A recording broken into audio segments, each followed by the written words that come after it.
ऐसे बहुत ही पुण्यशील माता और पिता के पुत्र जो स्वयं तपस्वी रहे हों, जिनके घर में सांस्कृतिक वातावरण बना हो, ऐसे श्रद्धेय भाई साहब को मैं आमंत्रित करना चाहता हूं।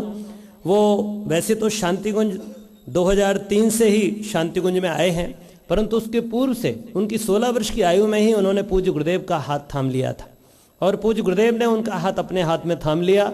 लगातार साल में 5-5, 6-6 बार समयदान करते रहे और फिर अंतिम रूप से सदा के लिए शांतिकुंज पधार गए और उन्होंने इस देवता के पालना शांतिकुंज को अपना घरौंदा बना लिया। मैं बहुत श्रद्धापूर्वक श्रद्धेय भाई साहब शरद पारदी जी को आमंत्रित करता हूं कि वो अपने अनुभव और पूज्य गुरुदेव करते हुए अपनी निष्ठा का हम सबको प्रकाश के रूप में हम सब तक पहुंचाने का कष्ट करें। श्रद्धेय पारदी जी भाई साहब।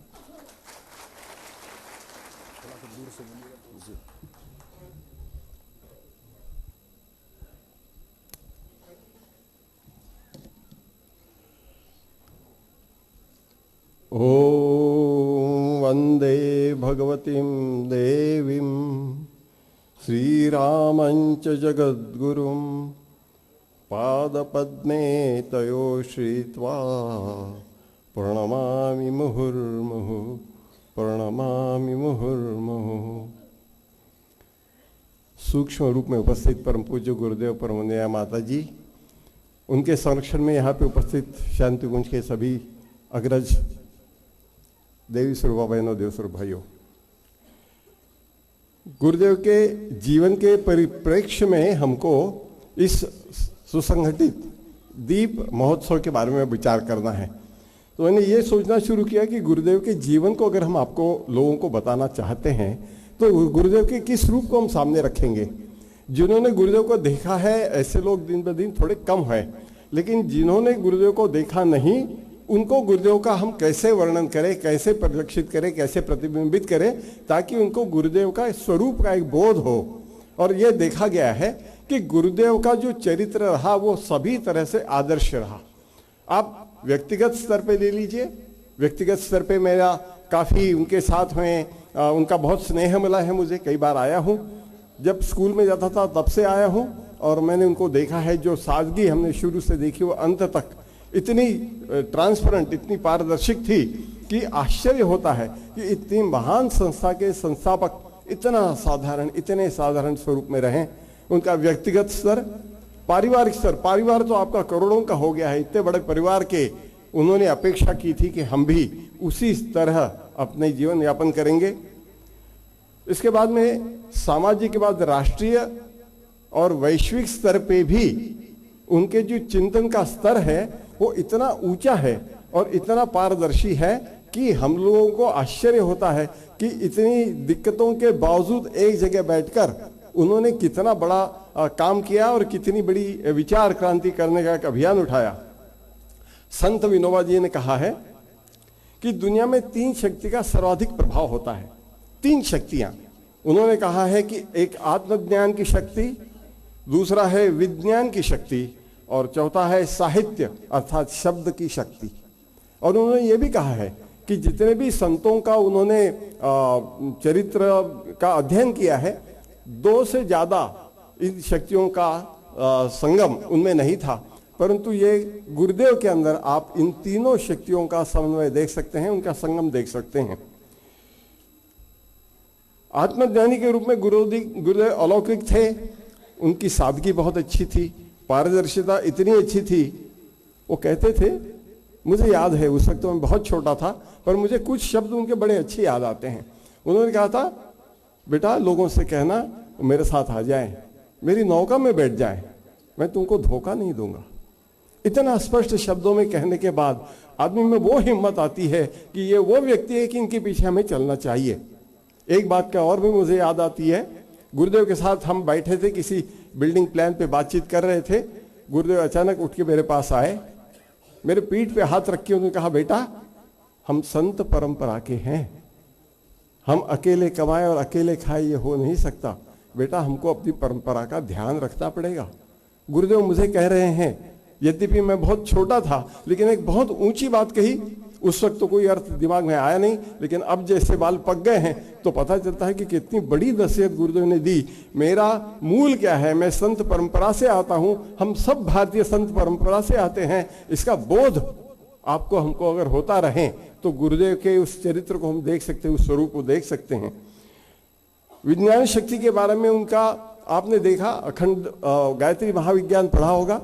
गायत्री महाविज्ञान का विज्ञान पक्ष इतना सुस्पष्ट और इतना गहरा दिया हुआ है कि बड़े बड़े लोग आश्चर्यचकित हो जाते हैं कि गायत्री में इतनी विज्ञान शक्ति है, क्या ये इस तरह संभव है? और गुरुदेव ने स्वयं करके बताया सूक्ष्मीकरण साधना, जो बड़े बड़े लोगों ने कभी की नहीं, सोची भी नहीं होगी, गुरुदेव ने उसको पूरा किया और उस साधना का लाभ आपको और हमको सबको मिल रहा है। उसी के बलबूते हम यहाँ पे हैं। हमारे अंदर जो हिम्मत है वो गुरुदेव द्वारा दी गई। तीसरी साहित्य शक्ति, इसके बारे में मैं क्या कहूँ।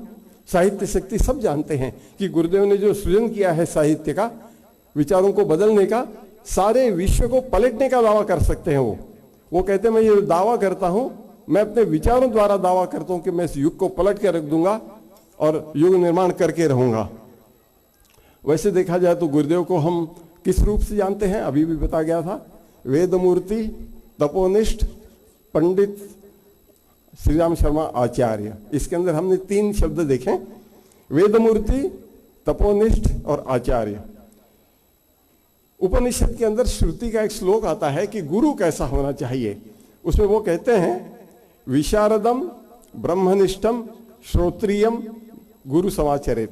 ऐसा गुरु हो कि जो विशारद हो अपने विषयों के अंदर, जिसका ज्ञान उन्होंने पाया है। गुरुदेव का वेद का ज्ञान है, वेद मतलब ज्ञान, और इसकी मूर्ति मतलब प्रत्यक्ष ज्ञान की मूर्ति के रूप में गुरुदेव को देखा गया है। और यह संभव तभी हुआ जब इन्होंने वेदों के आचरण पर अपने जीवन को ढालने का सफल प्रयास किया। गुरुदेव के जीवन को आप देखते हो, जो वेदों के सूत्र है उसके अनुरूप उनका जीवन आपको हमको दिखता है, और यह बहुत ही ऊंची बात है। विश्वामित्र का एक वाक्य आता है, जन्मनि जन्मनि निहितो जात वेदाः।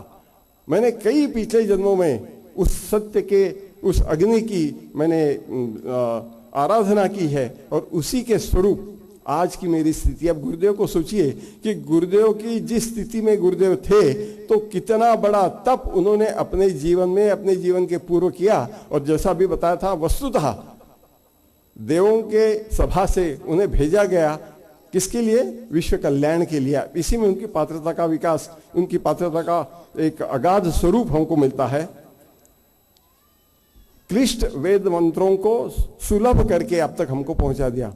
वेद मंत्रों को श्रुति क्या कहती है? नेति नेति, बस इसके आगे हम कुछ नहीं कह सकते, हमारी समझ के परे हैं। और गुरुदेव ने उन्हीं सूत्रों को इतना आसान बना दिया, इतना आसान बना दिया कि आप लोग छोटी किताब उठा के उन सिद्धांतों को पढ़िए जो वेदों के अंदर दे रखे हैं, और उसके ऊपर अपने को अमल करने का एक उत्साह उन्होंने अपने उदाहरण से बता दिया है। उसके बाद आता है तपोनिष्ठ। गुरुदेव को तपोनिष्ठ हम इसलिए कहते हैं कि एक गुरु ने जब उनके पूजा स्थली में उनको दर्शन दिया और एक आदेश दिया, उस आदेश पे एक निष्ठा से, कहीं निष्ठा डगमगाई नहीं उनकी, एक निष्ठा से 27 साल तक इन्होंने आगे न देखा, न पीछे देखा, न दाएं देखा, न बाएं, बस उस साधना पे चलते रहे। मित्रों, अगर हम इस कसौटी पे अपने आप को देखते हैं ना, तो ऐसा लगता है कि हम बहुत बहुत बहुत पीछे हैं। गुरुदेव ने हमसे कई कई अपेक्षा की, गुरुदेव ने हमको कई कई आदेश दिए हैं, लेकिन उसमें से कितने हम कर सके? गुरुदेव को एक आदेश साक्षात्कार के रूप में उनके गुरुदेव ने दिया था, उस पर उन्होंने अमल किया और एक निष्ठा से किया। निष्ठा बदली नहीं उनकी, चाहे जो परिस्थिति आ जाए उस परिस्थिति में उन्होंने किया। तपोनिष्ठ ही तो ये कर सकता है, कोई अन्य आदमी कर सकता है क्या? जो आदमी ये कर सकता है उसी को हम तपोनिष्ठ कहते हैं, और ये गुरुदेव ने किया है। गुरुदेव ने हमसे अपेक्षा की अपने अंग अवयव से, और उसमें से हम कितने में खरे उतरते हैं ये अपने आप देखने की बात है। और ये योजना जो युग निर्माण योजना है इतनी बड़ी है कि इसकी आप कल्पना नहीं कर सकते। हम छोटी सी योजना लेके पस्त हो जाते हैं। शक्तिपीठ निर्माण करने के लिए 12-12, 15-15 ट्रस्टी पस्त हो जाते हैं। युग को बदलना, नया जमाना लाना, ये कोई सोच सकता है क्या? केवल ये देव शक्ति ही सोच सकती है। लेकिन इस देव शक्ति का स्वरूप हम लोगों के सामने किस रूप में रख सकते हैं? हम गुरुदेव का वर्णन कैसे कर सकते हैं? उनका प्रतिबिंब हम कैसे बता सकते हैं? इसलिए गुरुदेव का आचार्य स्वरूप को अगर आप देखेंगे तो गुरुदेव आचार्य जो बने, उन्होंने अपने जीवन के उदाहरण से अपने शिष्यों को समझाने का प्रयास किया। आचार्य वो होते हैं जिनका अनुशासन पक्का होता है। अपने लिए बहुत कठोर थे। हमने देखा गुरुदेव को अपने प्रति कितने कठोर और दूसरों के लिए कितने उदार थे। अपने लिए इतने संयमी रहे हैं। और लेकिन हम लोगों का थोड़ा सा भी दुख देख के मैंने देखा है कि कोई उनके सामने अपना दुख कहता था, गुरुदेव की आंखें छलछला जाती थी। उस गुरुदेव की आंखें छलछलाती देख के ही हमको ऐसा लगता था कि ये व्यक्ति नहीं, ये परमात्मा है। पर इस स्वरूप को लोगों को कैसे बता पाएंगे? ये सब चीजें हम लोगों के सामने कैसे रख सकते हैं? वैसे देखा जाए तो वेद मूर्ति, तपोनिष्ठ, पंडित, आचार्य, ये सब बड़े शब्द हैं। और मैं एक बहुत छोटा शिष्य हूं। हमारे जैसे अनेक करोड़ों शिष्य हैं। मेरे लिए समस्या है कि इस गुरु की पहचान मैं किस रूप में कैसे कराऊं। देखा कि गुरुदेव की सभी विशेषताओं में एक विशेषता बड़ी विलक्षण है। गुरुदेव का ममता में मां का रूप आपने देखा है क्या कभी? गुरुदेव का मातृ स्वरूप देखा है क्या आपने कभी? आप देखेंगे तो आपको आश्चर्य होगा कि मां के बराबर का प्रेम उन्होंने अपने बच्चों को किया है। माता जी तो थी ही, माता जी की तो बात नहीं है, लेकिन गुरुदेव भी माता जी का हृदय लेकर आए थे और उन्होंने उतना ही असीम प्रेम अपने हर बच्चे के लिए किया है। कोई बच्चा यहाँ आता था, कभी उसको ऐसे नहीं लगा कि मैंने गुरुदेव से कुछ नहीं पाया। उनका एक सवाल मुझे बार बार याद आता है। वो पूछते थे, बेटा तेरा तन कैसा है, तेरा मन कैसा है? मन की बात पूछने वाला एक ही व्यक्ति मेरे जीवन में आया।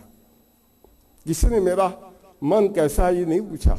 गुरुदेव पूछते थे, बेटा तेरा तन कैसा है, तेरा मन कैसा है? और जब मैं कहता था, गुरुदेव तन तो ठीक है लेकिन मन मैला है। उनके सामने झूठ तो नहीं बोल सकते थे। गुरुदेव कहते थे, बेटा कोई हरकत नहीं, मैं तुझे शक्ति दूंगा, तेरा मन साफ हो जाएगा, तू जैसा चाहता वैसा हो जाएगा। इतनी बड़ी हिम्मत उन्होंने उस वक्त दी थी कि हम तो उछल के आसमान तक उन्होंने उछाल दिया कि बेटा कोई चिंता की बात नहीं, मैं हूं तेरे साथ, मैं तुझे शक्ति दूंगा, तेरा मन भी साफ हो जाएगा। मित्रों, ऐसे गुरु का मातृ रूप हम कैसे बता सकते हैं? वो माता जी कैसे, हमारी माता कैसे बनी? यह मातृभाव सृजन करता है। हम कितने खराब थे, कितने नाचीज थे, उसमें से इस स्थिति में हमको पैदा किया गुरुदेव ने। बार बार हमारी इसमें मराठी में कहते, टाकी के घाव लग के ही पत्थर से मूर्ति बनती है। ऐसा अनगढ़ पत्थर, मुझे पता है मैं कैसा था, मैं जानता हूं मैं कैसा था, लेकिन मुझे गुरुदेव ने कही वो शक्ति मिली है कि मैं तो कैसे कहे, मैं क्या बताऊं आप लोगों को। पर यही दिक्कत मेरी है कि मैं आपको गुरुदेव का स्वरूप बताऊं कैसे। इसलिए सबसे आसान स्वरूप है कि इस ब्रह्म तत्व को, इस मातृ तत्व को कहां से निर्माण होता, कहां से आते हैं। एक बहुत अच्छा वाक्य मुझे मिला वेदों से, महायज्ञेश यज्ञेश ब्रह्मियाम क्रियते तनु।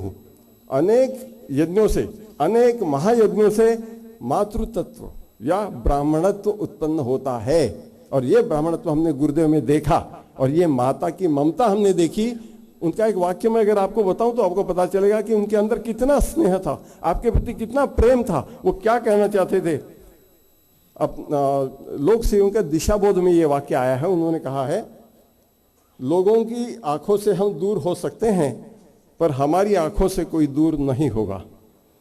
जिन आंखों में हमारे प्रति स्नेह और हृदय में भावना है, उन सब की तस्वीरें हम कलेजे में छिपा कर ले जाएंगे और उन देव प्रतिमाओं पर निरंतर आंसुओं का अर्घ चढ़ाया करेंगे। लोग हमें भूल सकते हैं, लोग हमें भूल सकते हैं, पर हम किसी स्नेही को नहीं भूलेंगे। हम हर किसी को विश्वास रखना चाहिए कि और कुछ हमारे पास हो या न हो, प्यार भरी ममता से हमारा अंतःकरण पूरा भरा हुआ रहता है। मित्रों, माँ को अगर हमको माँ की पहचान करा देनी है, हम कैसे कराएंगे? क्या चीज रखेंगे, क्या बता सकते हैं? माँ को बताने के लिए सबसे बढ़िया चीज है एक दीपक, स्नेह भरा दीपक।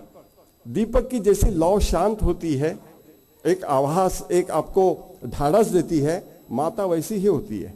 अब गुरुदेव का स्वरूप अगर बताना है तो अगर एक दीपक नहीं, इतना विराट, इतना उत्तुंग उनका व्यक्तित्व था कि हमको तो दीपोत्सव से ही गुरुदेव की पहचान करा सकते हैं, क्योंकि उसका मातृत्व तो दीपक के अंदर ही परिलक्षित होता है, जो आपके अंतःकरण में अंदर और इस जगत में बाहर पूरा उजाला कर सकता है। इस तत्व को हमको जानना चाहिए।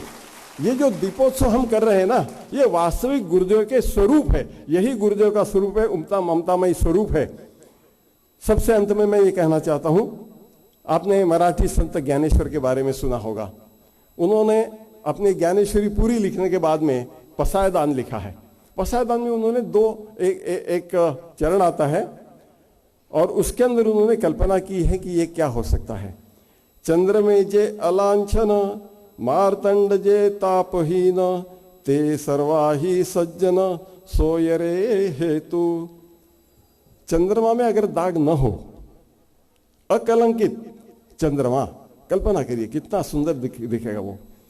कलंकहीन चंद्रमा और प्रखर तेजस्वी लेकिन तापहीन, जिससे हमको तकलीफ होती है, वो ताप सूर्य में नहीं हो पर है उतना ही प्रखर, उतना ही तेजस्वी, ऐसा सूर्य, ऐसे चंद्र और ऐसे सूर्य का स्वरूप संतों का होता है, जो आपको उनके परिजन बना लेता है, आपको उनके परिजन बना लेता है। गुरुदेव ने आप लोगों को अपने परिवार में सम्मिलित किया है, तो कलंक रहित शशि और तापहीन मार्तंड के रूप में कौन सा सिंबल, कौन सी चीज आप देख सकते हैं, वो दीपक ही है। और वो दीपक नहीं, लाखों लाखों दीपक आप जलाएंगे, तब देखेंगे कि गुरुदेव का वास्तविक स्वरूप उसके अंदर परिलक्षित होगा। मित्रों, गुरुदेव का दीप्यमान रूप, ममतामयी उनका अंतःकरण अगर आपको देखना है, दिखाना है, तो आप कहिए साहब दीपक के अंदर हमारे गुरुदेव हैं। वैसे उन्होंने कहा था कि मैं यहाँ के अखंड ज्योति में समाहित हो जाऊंगा। एक अखंड ज्योति नहीं, आपके दिल में जितने दीपक जले हैं, ये सब जितने दीपक है, इसको प्रज्वलित कर ले, वही वास्तविक दीपोत्सव होगा। दीप तो हम प्रतीकात्मक जलाएंगे, अपने अंदर का दीप जला लो तो गुरुदेव का प्रतिबिंब उसके अंदर परिलक्षित होगा और हर एक को समझेगा कि हमारे गुरुदेव ऐसे थे। मित्रों, बस इतनी बात कहनी थी कि गुरुदेव का चरित्र इस दीपक के भांति है, जो हमको अपने अंतःकरण में धारण करना चाहिए। ओम शांति। श्रद्धेय भाई साहब को प्रणाम। निश्चित ही उनके हृदय में संत कोई पैदा हो गया है पूज्य गुरुदेव की कृपा से।